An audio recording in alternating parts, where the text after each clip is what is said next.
శ్రీశైల పర్వతానికి ఒక విశిష్టమైన లక్షణం. ఏమిటి ఆ విశిష్టమైన లక్షణం అంటే, శ్రీశైలంలో వెళ్లి మల్లికార్జున లింగానికి అభిషేకం చేయడమో, భ్రమరాంబ అమ్మవారికి కుంకుమార్చన చేయడమో కాదు. శ్రీశైల శిఖరం దృష్ట్వా పునర్జన్మ న విద్యతే. శ్రీశైలంలో ఉన్నటువంటి శిఖరాన్ని చూస్తే చాలు. ఏ శిఖరం? దేవాలయ శిఖరం. దేవాలయ శిఖరాన్ని చూశాడనుకోండి, పునర్జన్మ లేదు. అయితే శిఖరం చూస్తే వచ్చేస్తుందా అండి మోక్షం అంటే?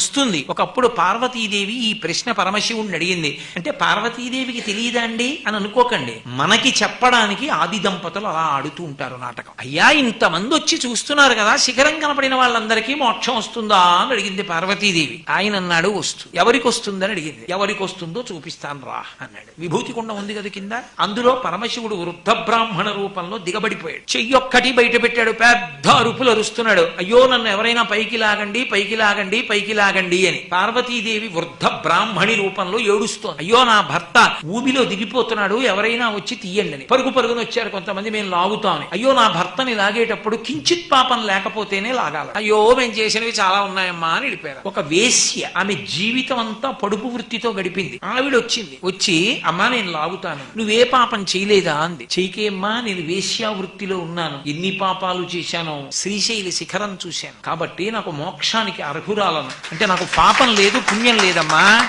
పరమశివుడు చెప్పిన మాట శిఖరం చూశాక నాకెక్కడుంది? నాకు పాపము లేదు, పుణ్యము లేదు, రెండూ కాలిపోతే మోక్షం. ఏ ఒకటి మిగిలినా పునర్జన్మ. కాబట్టి నాకు రెండు లేవమ్మా, నేను లాగచ్చు పరమశివుడని పైకి లాగింది. శంకరుడు అప్పుడు ప్రత్యక్షం అయ్యాడు. పార్వతి, నమ్మకం అన్నది ప్రధానం. ఎవరికి నా వాక్కు యందు నమ్మకం ఉన్నదో వాడికి మోక్షం తప్ప ఏదో ఓ ప్రయత్నం చేద్దాం అన్న వాళ్ళకి కాదు పార్వతి. ఇప్పటికీ మీకు ఆ వేశ్య ఉంది శ్రీశైలంలో, మీరు చూడొచ్చు. ఎక్కడుందో తెలుసా? మీరు మల్లికార్జున దేవాలయంలో దర్శనం చేసుకుని బయటికి వచ్చిన తర్వాత మల్లికాకుండము అని ఉంటుంది. ఆ మల్లికాకుండానికి దక్షిణ భాగంలో ఆవిడ శిల్పం, రెండు కళ్ళు అవి చెక్కి మల్లికార్జున లింగానికి పక్కనే ఉంటుంది ఆవిడ. ఏ తల్లి అంత నమ్మకంతో శివుడిని చేపట్టి లాగిందో ఆమె అక్కడే ఉంది ఇప్పటికీ. ఆవిడ దర్శనం చేయమని చెప్తారు. శ్రీశైలంలో ఒక అద్భుతం. ఒక వేశ్య అంతటి ధృతితో, అంత నమ్మకంతో పరమశివుడి పక్కకే వచ్చి చేరి దేవాలయంలో ఆమె ఇప్పటికీ భక్తుల చేత దర్శనం పొందుతోంది. అందుకే శిఖరానికి వెళ్లే ముందు ఆవిడ్ని చూసి వెళ్ళమని చెప్తారు. నమ్మకం